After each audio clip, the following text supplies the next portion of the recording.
Qu'est-ce que c'est la présence consciente? C'est ce que quelqu'un m'a demandé après que j'ai révélé le nom de mon projet sur Internet. J'ai répondu qu'il s'agissait de ce qu'il faut faire dans le moment présent, ici et maintenant. Je sais que le verbe falloir est contraignant et en recherchant la liberté on l'évite autant que possible. En fait, souvent, on le combat au nom de la liberté de conscience.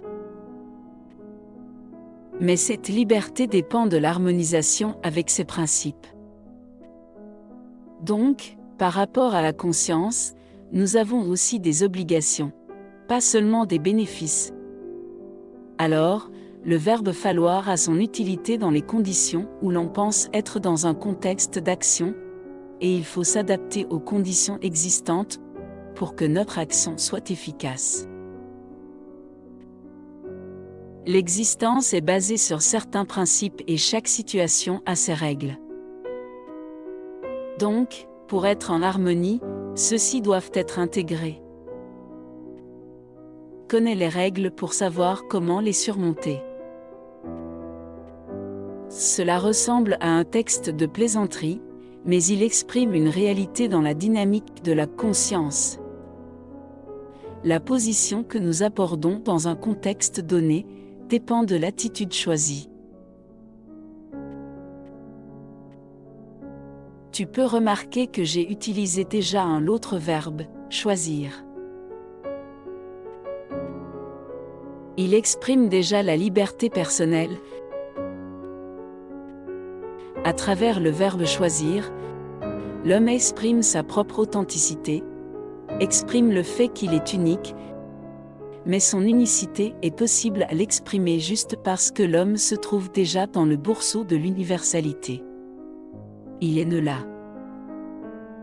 Il a déjà une loi universelle inscrite dans l'essence de son être. Ainsi, lorsque nous commençons une action, nous exprimons les deux aspects, celui d'être unique et d'être universel. Nous exprimons notre essence et notre histoire de vie dans chaque geste. Quand nous faisons quelque chose, nous le faisons à partir de ce que nous sommes et de tout ce que nous avons accumulé déjà dans l'expérience précédente, y compris expériences que nous avons reprises de manière transgénérationnelle, de nos ancêtres.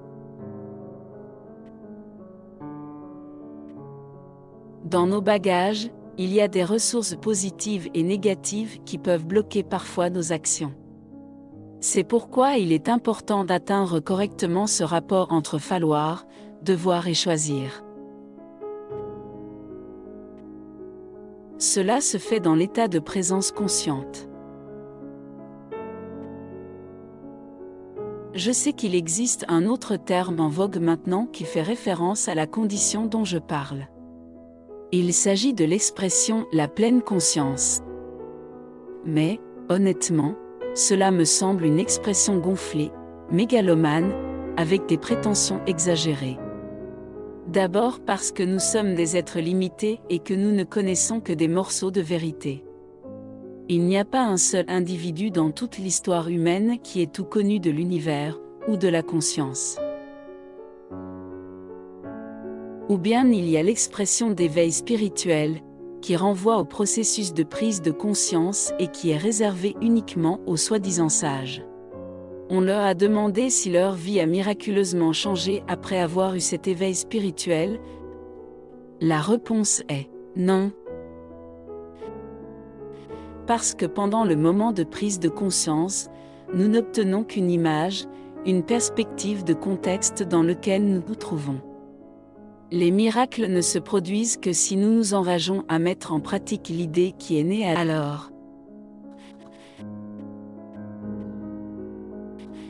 Les moments de prise de conscience les plus spectaculaires se situent au moment du passage d'un niveau de conscience à un autre. À ce moment-là, nous pouvons vraiment sentir que nous avons compris exactement l'essence de l'univers.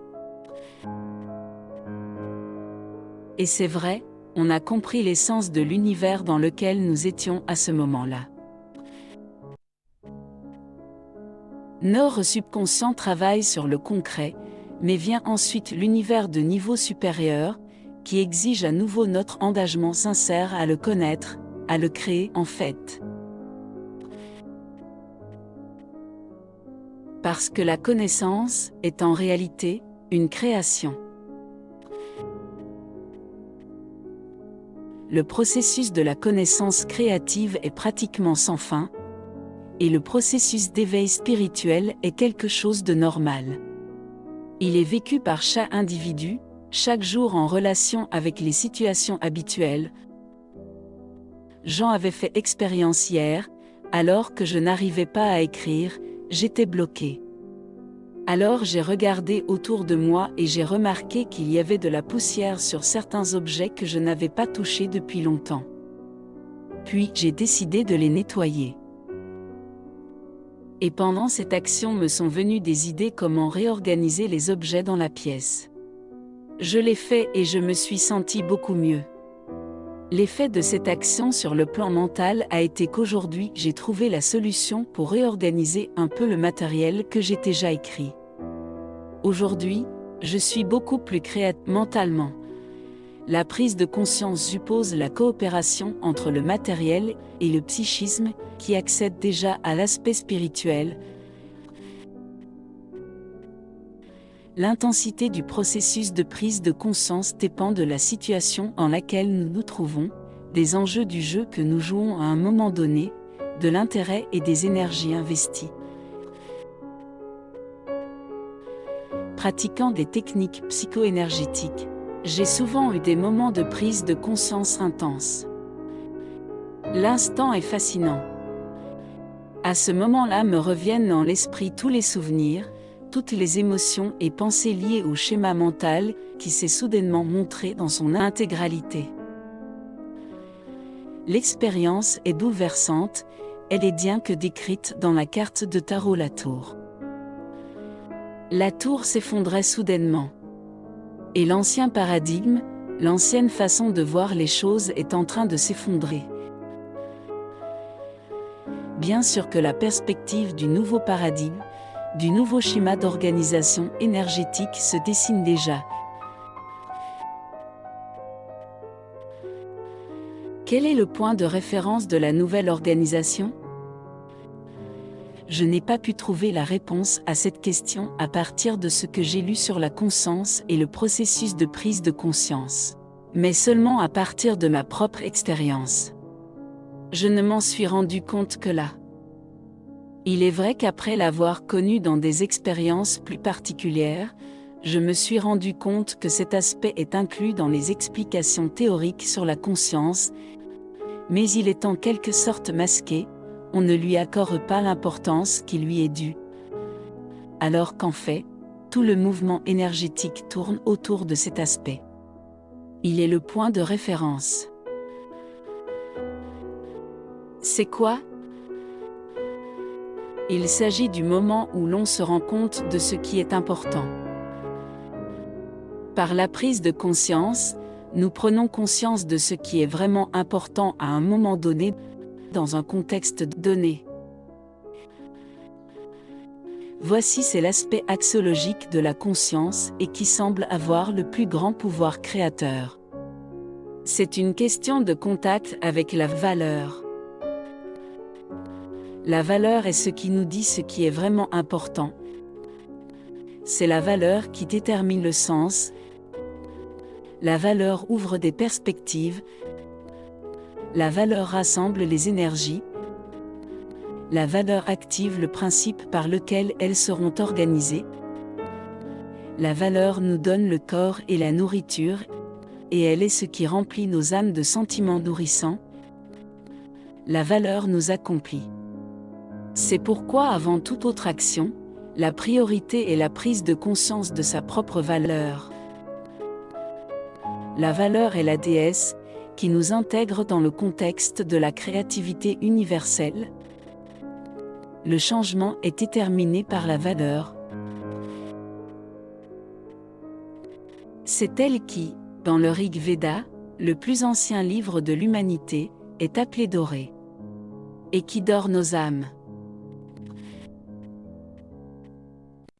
Platon, L'ancien philosophe grec disait qu'il y a 3 valeurs fondamentales qui sont à la base de l'existence: la bonté, la beauté et la vérité.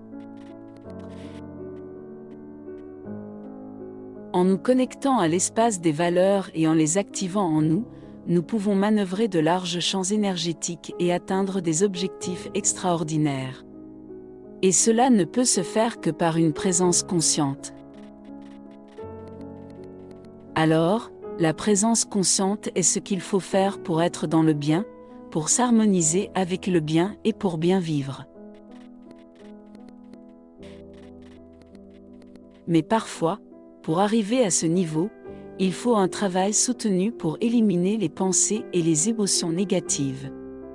Car notre subconscient, bien qu'il ait un sens de la valeur, est attaché à des expressions concrètes et il intègre les aspects contradictoires de la vie. La contradiction est le moteur même de la dynamique vitale, mais le choix subjectif compte dans la détermination du sens. On peut défricher le champ pour que les anges aient une place où ils peuvent atterrir. Le poète a parfaitement transmis l'idée et émotionnellement, nous savons déjà de quoi il s'agit. C'est toujours le cas quand on parle de faits de conscience. Nous ne pouvons pas les définir, mais nous savons exactement de quoi il s'agit, par expérience, par émotion.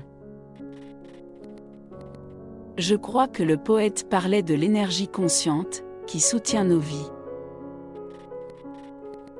Mais si nous voulons relier la réalité spirituelle à des actes concrets, il convient tout de même de faire au moins une description des concepts que nous utilisons.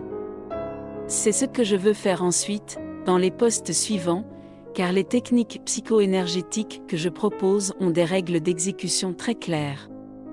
C'est parce qu'ils sont basés sur les principes de l'énergie consciente. Ainsi, dans les posts suivants, je parlerai d'énergie, de conscience, de psyché et de comportement humain, de spiritualité au quotidien, etc. L'éventail des sujets est très large, j'ai beaucoup de textes déjà préparés, mais il m'est un peu difficile maintenant de déterminer l'ordre dans lequel ils seront publiés. Je pense que je peux te présenter des sujets intéressants. Suis-moi. J'aimerais que tu me poses des questions et me donnes des suggestions sur des sujets qui t'intéressent dans ce domaine. Cela m'aiderait à pouvoir m'orienter de manière optimale dans mes publications. À bientôt.